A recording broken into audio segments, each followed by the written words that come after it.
Welcome to case 4 of Agile will fail at my company because. And I have three amazing panelists, Kevin, Chris, and Munize, who are here to help us sort out this particular case. It's an interesting case because it revolves around the whole organization. So before we go into the case study, I want to invite our panelists to introduce themselves, and then we'll look at the case study, play the game, hashtag it, and then offer any recommendations to my friend who submitted this case study to us. Hi, my name is Kevin Hall. I'll go first. Depending on the day, I'm a coach, a facilitator, a mentor, or a panelist, apparently. I work for a very large company that has similar issues. And yeah, that's a short introduction. Thank you, Kevin. Hi, my name is Munize Kabir. By trade, I'm a talent strategist and innovation leader.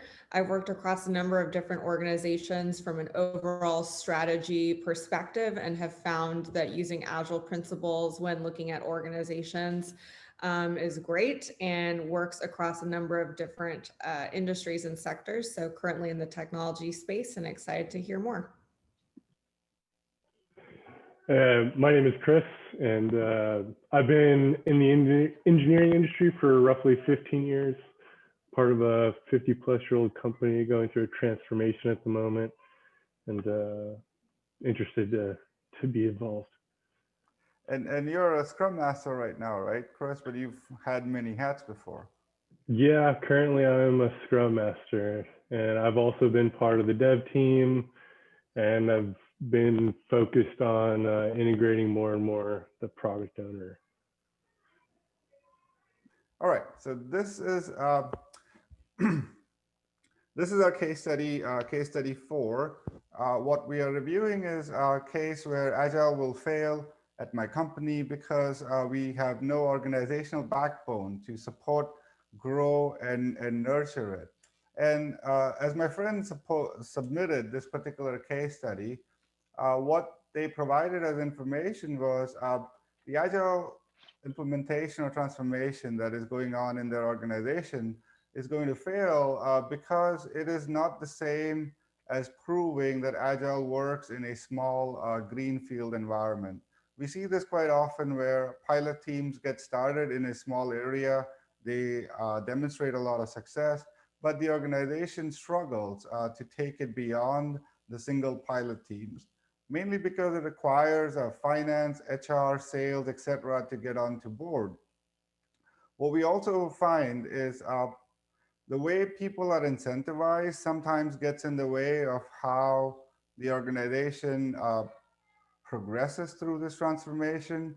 And oftentimes, from a leadership standpoint, subversive behaviors don't get addressed, which is a demotivator for others who want to change because for them, they see is the same old, whereas the people who are trying to make a difference or do work differently are not being acknowledged or supported in the way they do their work.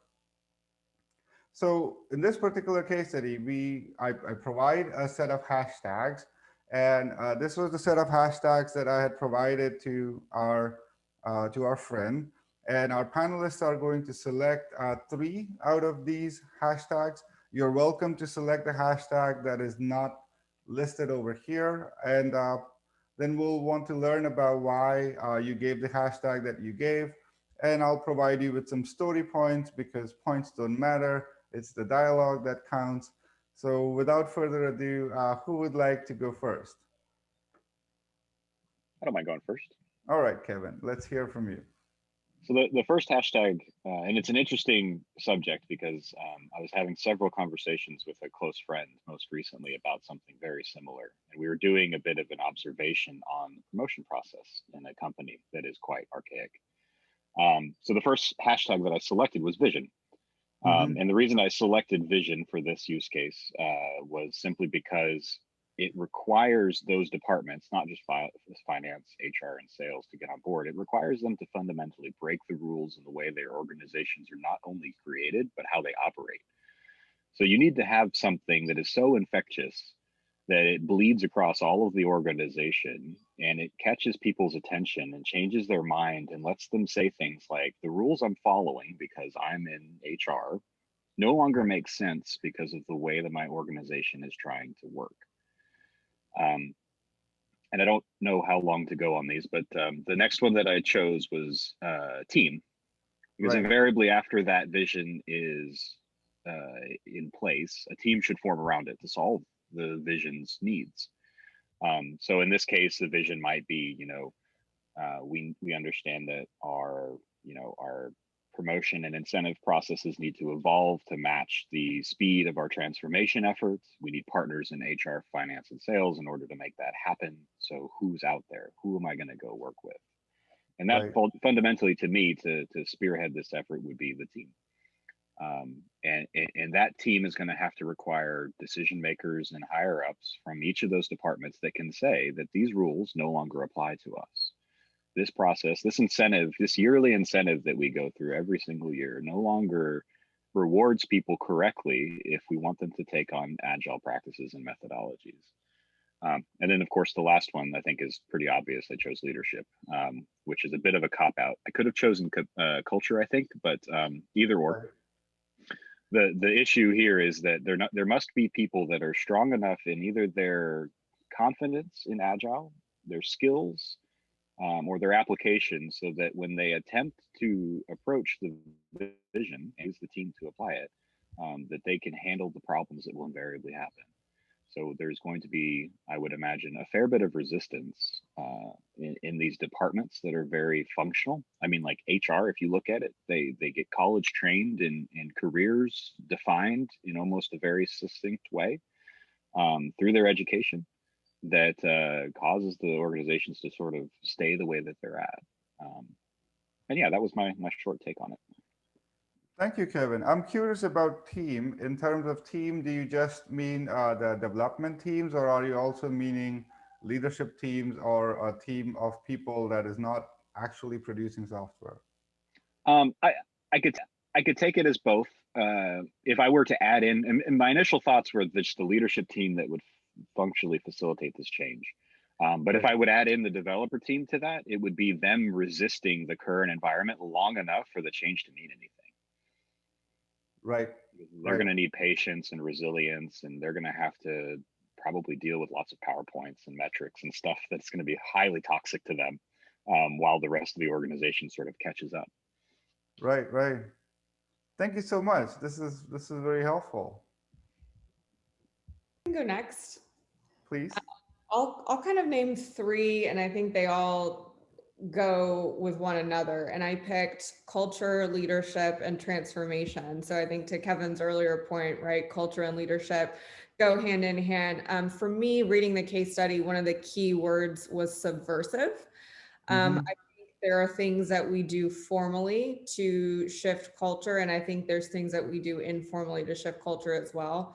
I think I started this by saying that I've been in strategy my whole career, and I'm the first to admit that culture eats strategy for lunch, as the old saying goes. So no matter how many cool roadmaps and tools and all those things that you make, at the end of the day, it really is, to me, Agile is a big mindset shift for an organization that's moving from traditional ways of working to what might be a new way of working for them. And so when I read things that say, it's not as easy because this isn't a greenfield space where we can just start from scratch, that alone needs to have a mindset shift, right? You have to think a little bit differently about how you're even approaching the problem to begin with. And when they're naming different functions, whether it's HR, finance, all of that requires transformational thinking, right? And it's everything from the way we might do a small task to the way we think about, to your point, Kevin, around vision, the way we're thinking about what is our end goal and how do we work backwards from there. So I think, to me, all those three things kind of work in concert with one another, and it does require a village, I think, to make it work. I know in a past life, had many conversations with different stakeholders from different functions, and one of my solutions was to bring everyone to the table at once so that they're it limited subversion a little bit, but I think, that's when you give everyone an opportunity to join in and have some skin in the game. I think that's where you really start to see change happen at all levels. Thank you so much. I really love how you bring out this distinction between formal and informal, because oftentimes you see change being approached from only the formal viewpoint, like something like Kevin, you talked about the PowerPoint presentations that go around in the organizations. And I like how you are mentioning the informal aspect. Could you give an example, Munize, of what informal would look like, or compare it to a formal approach? Yeah, to me, a formal mechanism would be like when you decide to send out a large communication that goes to a big audience saying, here's what we're going to do. To me, an informal mechanism is me just having a casual one-on-one conversation with you where it's a little bit more two-way, I think is part of it too, where, I can kind of hear from you, what is the resistance about? What's your perspective?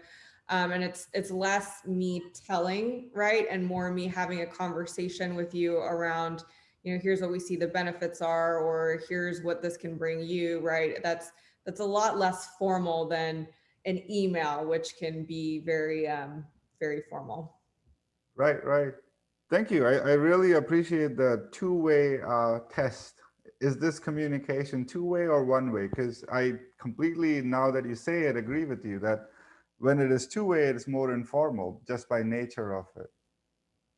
Yeah, I think the biggest thing with change is you don't want people to feel like change is happening to them. You want them to feel like they're part of it and take them along on the journey. So thank you. All right, well, I guess I'm up next. But an interesting point, right? Like what's fun about participating in these is how tangible, right? The experiences from different locations, and how you can always find a fit in your own experience.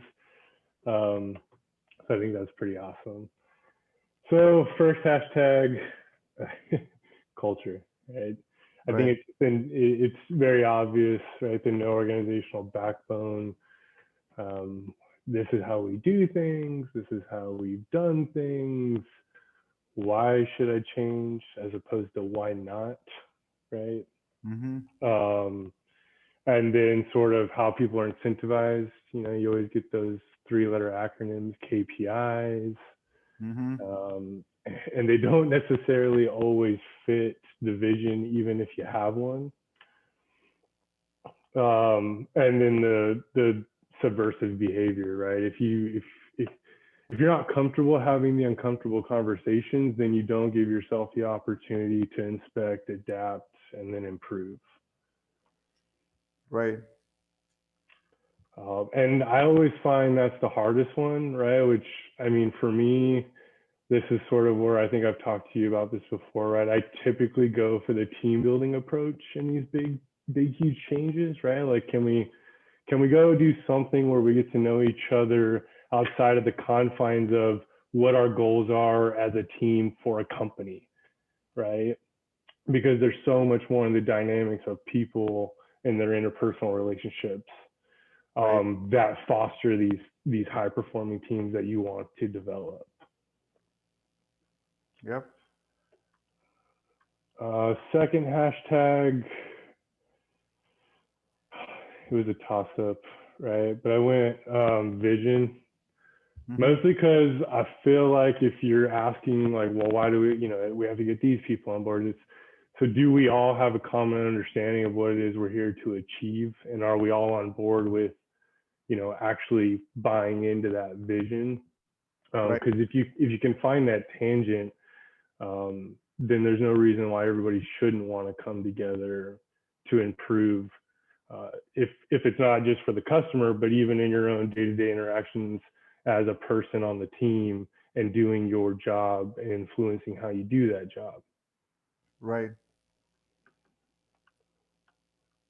And then last hashtag is leadership, and I take this holistically, right, from the Scrum Master to the executive. Because as a Scrum Master, right, you have to sort of have the leadership to facilitate these uncomfortable conversations, or or bring everybody to the table, right? To have the conversation. So everybody has an input up front. And I think for that, I sort of like, sort of the post-it approach, like just bring everybody in a room, don't have an agenda, don't have a PowerPoint. What is it do you want to talk about? Because everybody's going to have a point of view or a perspective where they have concerns and they think that they see something that people aren't going to see long term. And so why not let all that stuff come up now as opposed to, hey, we're getting ready to go and you guys didn't think of this. Right. So, and then the executive, right? They have to sort of know that it's not their job to force this to happen, but to enable it to happen. That's a very important point. I love how you have phrased it, to enable versus forcing it to happen. Also, another thing that kind of resonated from the hashtags that you brought out was the fact that this vision needs to connect to the person at a personal level, like not just at the level of what we want to achieve as an organization, but also as a team member, going from the Scrum Master all the way to the executive to the team members. It's an act of leadership at all levels.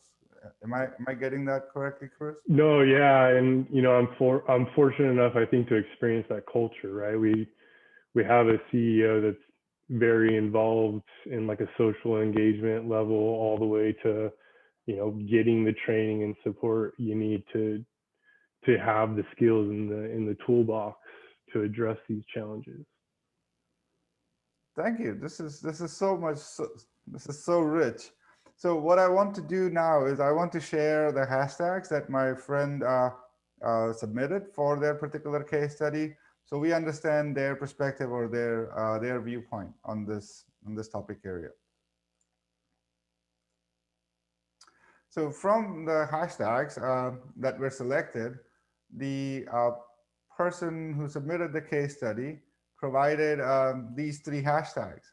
So they provided culture, which is something that Munize and Chris, you got both. I have to say, Munize hit it off the park because she nailed it. It is culture, leadership, and transformation. Now, recognize that there is an inherent limitation in the case study submission where you are only allowed to put three hashtags. So it doesn't mean that the hashtags, Kevin, that you selected of vision and team don't apply. But hey, Munize gets more story points because of that. Thank you. I love how both you and both Kevin and Chris connected onto the vision aspect, because that I feel is inherent at some level. Like, why are we even trying to change? Why not continue what we were doing previously? So because it's my job as a facilitator to award story points, I'm going to award 13 story points to Chris and Kevin because of the similarity in terms of the vision. And also, Kevin, you got the hashtag leadership. Chris, you got the hashtag culture and leadership as a full match. And because it's a story point and it's the magical Fibonacci numbers that explain the universe to everybody, Munize gets 21 story points. What I want to share is the approach that my friend has taken, and what I'm hoping we'll be able to do is after we review what they have tried, we'll have a dialogue amongst the three of you as panelists to discuss the case a little more deeply, and then make some concrete recommendations of what would you do if you were in their shoes. Yeah. So in terms of what has been tried so far, my friend has tried to encourage the adoption of agile practices in non-IT areas. So one way I interpret this is they probably reached out to HR, they reached out to finance, help them understand how Scrum, Kanban, or some of the other agile approaches work, and help them practice and adopt so they can build an understanding by actually doing it. They've also tried to overcome the pushback and resistance to change, which is something that you all mentioned in your description of the hashtags. So I'm not clear how they have approached overcoming this pushback. My first guess is they have tried to have that two-way dialogue that Munize, you were trying to talk about, the informal approach. So knowing this is what they have tried so far, what do we think is also possible in this particular situation? I have some initial thoughts without processing too Yeah. much. And my thoughts fall around it takes more it takes a village comment that I think Munize made. And if it's definitely a more than a one-man job to move all of these different non-IT departments in addition to whatever normal probably day job activity that your friend has. I think I read somewhere one time, and all percentages are made up on the spot. 23% is what it takes for the organization to tip over. 23% acceptance of agile thinking and methodologies. So I would say that he needs a tribe. He needs to be able to coach some other individuals to help him be effective in these areas so that they can dedicate more time, effort, energy, resources to HR, finance, sales. And then back to my hashtag about team. I think he needs a bit of a team around him in order to try to tackle this large issue. Yeah, initial thoughts. Thank you, Kevin. I think my first question would be, and I can't remember exactly how it was phrased, but it said something about how they've tried to have conversations with these groups and they've been met with resistance. So my first question would actually be, what was the conversation like and how did you approach it? The way that I've seen it done well in the past is when you ask for help. So rather than say, I need you to do X, saying, I really need you to help me with ABC things because you own this part of the process. And for us both to be successful, these are the things that I need from you. Can you help me? I think kind of taking a bit of a more collaborative approach is usually received a little bit better. So I would say, I would think carefully about how to have the conversation instead of just saying, I'm going to talk to them about it. I think the big question is around how. Yeah, I agree with that 100% because it's sometimes much easier to pull, right, than to push.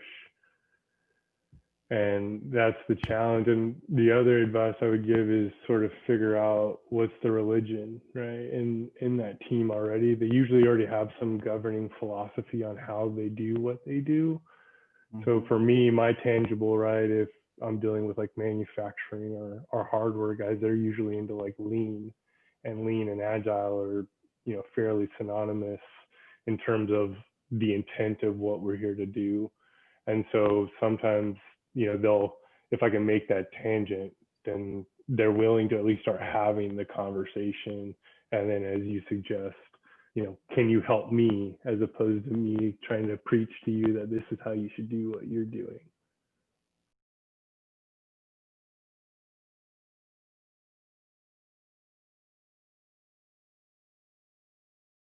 Chris, I like that you brought lean into the conversation. I was thinking around some of the Kanban principles about start where you are. Right. And in recognizing that, as you try to make change, people have identities in these organizations. There are things that they get self-fulfillment out of. And if you fundamentally try to interact or interfere with those things that create self-fulfillment for individuals, that's where the resistance truly comes from. So either they're a worker and they just want a paycheck, and you're affecting their job title, rank, or power by trying to change fundamentally the way that they work, or they've got some other relationships that are far more nuanced that appeared on the surface that you have to try to understand before you can truly influence somebody to change. Yeah, that's very powerful. I've heard a few key points that I want to see if we can connect them together. Kevin, you talked about some sort of a tipping point, no? I mean, with your comment around percentages, like there is some tipping point at which the organization can probably make that switch. You also asked, Munize, how you can involve them in solving the problem together by asking for help. And Chris, you talked about the governing philosophy or finding an adjacency, right? In terms of mindset adjacency, what is close enough to Agile that we already do. So where my curiosity leads to is how do we connect these things? because it's a large organization. There are people with different roles and functions. What might be an approach? Some concrete things that we have. And I work for a very large organization, so there's lots of philanthropic efforts, the hackathons, and Force for Good. It is to me an opportunity. I encourage lots of people to go to these events because they're usually several days away from your team, and Right. usually forming quick teams to solve a common challenge. So a hackathon in a software world is generally 5 or 6 people that don't normally work together. They come together with some sort of agile coach, invariably in these days and ages. And the outcome from that, I think that the people that participate get is an example of what good looks like. When they go back to their teams after that, it's very hard to function in the previous way. If they have a good example of what good looks like, a tangible, like you could cut it with a knife. Right. I know there's companies out there that do like featureless Fridays or something, where they go and innovate something new and refreshing, or just go learn something together. Just something that allows a team of different people that don't normally work together in the organization to come and form an agile construct, so that they can get good experience with it. I love that idea of seeing what good looks like. I know in a previous organization, we've done tours of other companies, whether they've had sort of separate agile operations that run in their companies that are open to having visitors. That was something that's really valuable, because one thing that can be so difficult is if you don't know what an end state looks like, it's very difficult to change. And I think sometimes people feel like we have these discussions in the abstract, but it's not until they see it and they see people doing it that they kind of understand, oh, so this can work. And all these kind of mental blockers I had around our organization's size and complexity are actually managed well by these other groups. So I love that suggestion. Yeah, and I can't really say anything different than what's been said, other than, right, I mean, I think the A3 template I've gotten from the ACSM course that you hosted, Deval, and I find that paints that picture, right? You talk about what's the desired future state that you would like to have. Everybody comes to a common understanding of the reality of their current state, and then all the countermeasures we'd like to build up to get to. I find that, and I take that back to the post-it comment that I made earlier, right? Where if you just sort of gather people, right? Are you willing to buy a few pizzas, get people to gather around the food, and then just facilitate an open conversation of, hey, at the end of the day, we all have interactions. What can we do to prove those interactions so everything we do is a little bit easier? Yeah, food. So food as an attractor is something that's quite powerful. Chris, if my memory serves me correct, you had a hackathon, no, recently at your company? Yeah, just last week. Yeah, How did that go?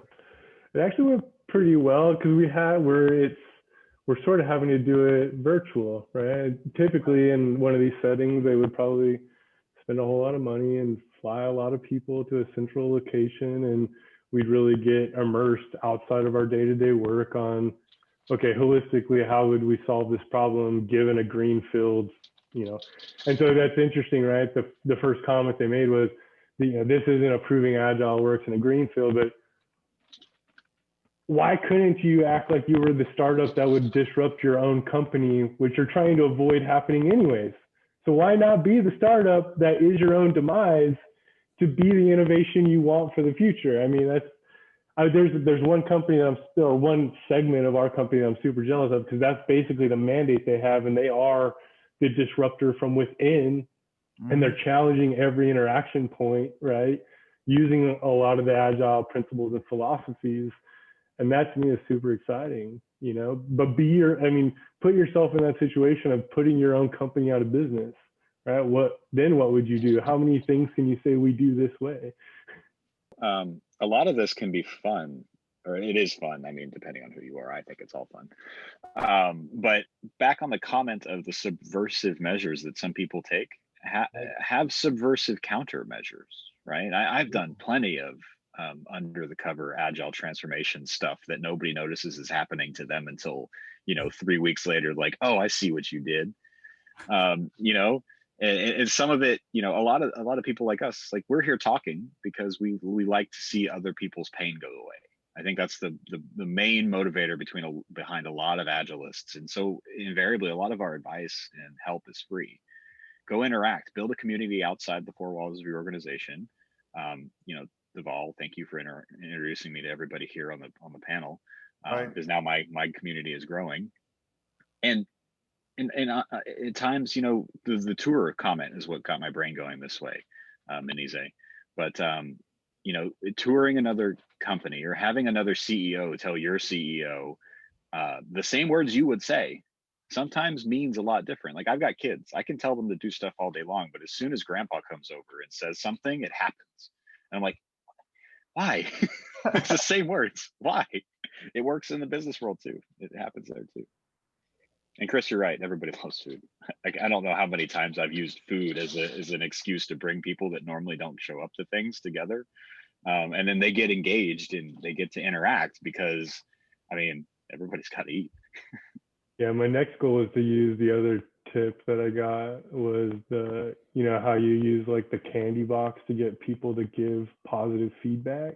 Yeah. What's one positive thing you can say about a teammate, right? That's an infectious culture that you want to foster, right? Positivity. Kevin, I really liked your point around the subversive piece, because I'd say the other advice I would give is try to figure out the motivation behind the subversion. So, I learned from a great Agile coach, one of the best things was to think about job security versus role security. And that's a really powerful sentiment, because a lot of times people are behaving in a subversive way because they fear, being worked out of a job. And so when you kind of open people's minds up to the idea that you still have a job here if you're willing and able to participate, but I think, having them understand that we can't keep working the same way we're working. You can still work here, but we just have to do it a little bit differently, I think sometimes can help counteract those subversive measures. And Deval, I don't know your friend's environment, but some of us live and work where the job security thing isn't true. Right. So, one of the things that I'd mentioned there is great comments, but in addition to that, you can also generate job security in other ways. Becoming more skilled and educated is a great way to give yourself that job security without having to rely on your company. And a lot of times what you'll find is the people you interact with as you go down those lifelong education journeys are the most valuable mentors and mentees for you as well.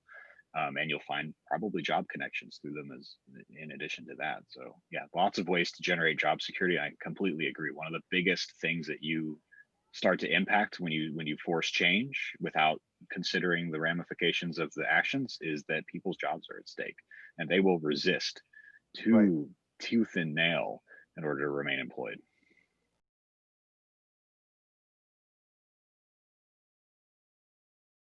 I do want to pick your brain a little bit more, Munize, because you are in the talent management space, no? And this not only revolves around just hiring new people, but also growing people in a position where they, or like as Kevin was saying, they learn new skills, and by that, right, they get better.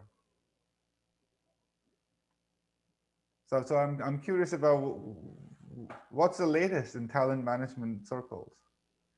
Oh my gosh. It's interesting. I think one of the first things happening is how do we acquire talent, right? So you pointed out the different sort of phases of talent strategy. I think people are really thinking differently from, at least in technical fields, around what good looks like. I think we're seeing a shift away from traditional degrees. So I think that's going to be really interesting as you see boot camps disrupting the space. You'll see potentially people going straight from high school to a boot camp, potentially to employment. You're seeing a lot of career changers. One interesting pattern I've seen is technical recruiters now going to graduate school because they realize after recruiting for a while how well some roles get paid. And so they'll actually go and do it themselves, which is interesting. I've seen that a couple times. So I think we're seeing a lot of disruption in the talent acquisition space. And then I think companies are having to think really seriously about retention. And I think I am currently at an organization that really values learning. You know, it's not an option. You don't get hired if you're not naturally curious. And if you don't constantly learn. And so we're seeing a lot of in-house learning being built, both at my current organization and in a lot of other places. So I think people know whether it's Agile or an actual technical skill or a specific platform. I think a lot of companies are now in a space where they're hiring a lot of learning professionals because they need to figure out how do they keep their workforce fresh all the time. One thing I've tried in the past when it comes to different ways of thinking about talent acquisition, you need a lot of different folks in the room. So you need HR. Sometimes HR is not the same as talent acquisition. Sometimes it's two separate organizations. So you need both of them at the table. You need finance who approves your headcount. You need some representation from hiring managers, and then you need kind of some strategists who can work collaboratively to wrangle all this together. And so what I found was by bringing everyone together on a weekly basis at the same table, we were able to eliminate any misunderstandings around who was approved for what. So we had a very clear picture of here's how much headcount we have today, here's what's open, here's what's approved for hire. We also had our vendor management office in the room as well. So we could make clear distinctions between what should be filled from a full-time employee versus an opportunity for contract. So it's one of those things where I think talent crosses so many different organizations within a company. And it's so easy to work in a siloed way and to let things slip through the cracks. But when you put everyone at the same table, I think that's where you can eliminate a lot of that confusion, have really clear roles and responsibilities, and more importantly, a good common understanding around what we can and can't do. I think that to me has helped. And, you know, it helps them live in an agile way in real time. I think that was one of the key things, right? They would hear us talk about it in meetings. They didn't really get it. And then when they got the full context, I think that's really what people value and need so much. In this case is always context, right? It's okay, you asked me to hire a Scrum Master, but I don't really know what a Scrum Master does. I don't know why I need to hire it. But then you explain to them, hey, we're trying to deliver this piece of software. To do that, our team needs this, right? And so that kind of gets everyone rallied around you to kind of have more of a helpful and enablement mentality than some of the combativeness that happens when you stay working in silos. Yeah, I can relate to that as well. Because even I usually try to do it through like the user journey, right? Like, so all right, it starts here, and then we have to go through all these motions, right? And then I ask the question, well, what's the user experience you actually want, right? Because when everyone says, well, we'd like this experience, and then you go through the journey, you find every place where we counter enabling that experience. And then you have those conversations where we all get a better common definition of what it is we mean when we say something. Right. So Chris, are you saying this as a product user experience or an internal experience of an employee? I mean, both actually. We actually used from a retrospective, right? Like the user journey approach on onboarding a new team member.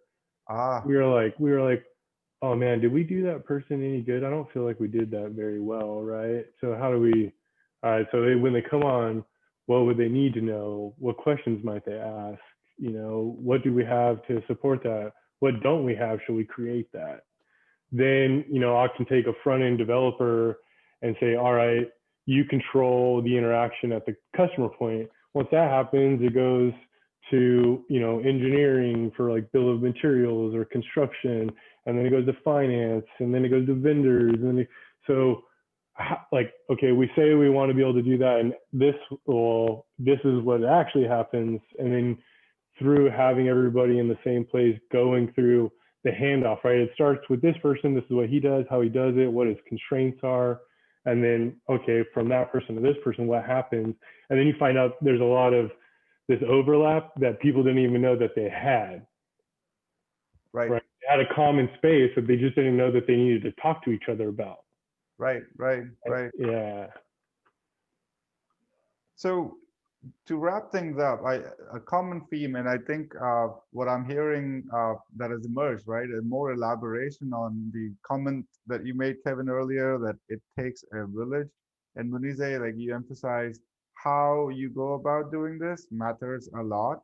And also connecting with what is already working in your organizations. I think what you described it as a governing philosophy, Chris, right? If we were to say that, okay, here's where you can start from, knowing what we know, because it definitely requires leadership at all levels and a team-based approach, what would we recommend as an initial first step from a beginner's mind as our concluding comment to my friend? I would say start from the outcome and work backwards. I think a lot of people try to do Agile for the wrong reasons. In fact, at a previous organization I was at, it was pitched to the CFO and the CEO as a cost savings initiative, and that really set the wrong tone for the overall transformation journey. So I think really trying to understand, why are we doing this? What value are we looking to get out of it? And then being able to work backwards and tell that story from there will really help you get others to buy into your vision. Thank you. Yeah, I like that comment. I'd add on to it, if you're outcome driven, then the opportunities that you'll have to infect people's identities will have a different perspective, because there'll be some sort of outcome that everyone tries to achieve. And if everyone's on board, has that vision for that outcome, then maybe those job security problems aren't quite so rough and hard to deal with. Yeah. Yeah, I can't say it any differently, right? It's all about the value increment. So if you're focused on improvement, the challenge is just getting everyone to have the conversation. Right, and I do want to bring back your original hashtag, Chris, around that improvement must relate directly to the individual who's doing the work, right? Not indirectly to some larger purpose or vision, even though that's what you're trying to achieve. Yeah, I mean, at the end of the day, what I tell people, right, is like, you have a choice to be here. You know, no one's forcing you to be here. You choose to be here, right? What your choices are to be there are your own. And so if you are unhappy, right, then that's something you have to look internally at. But if you're on board for there, and then why not be a part of the improvement?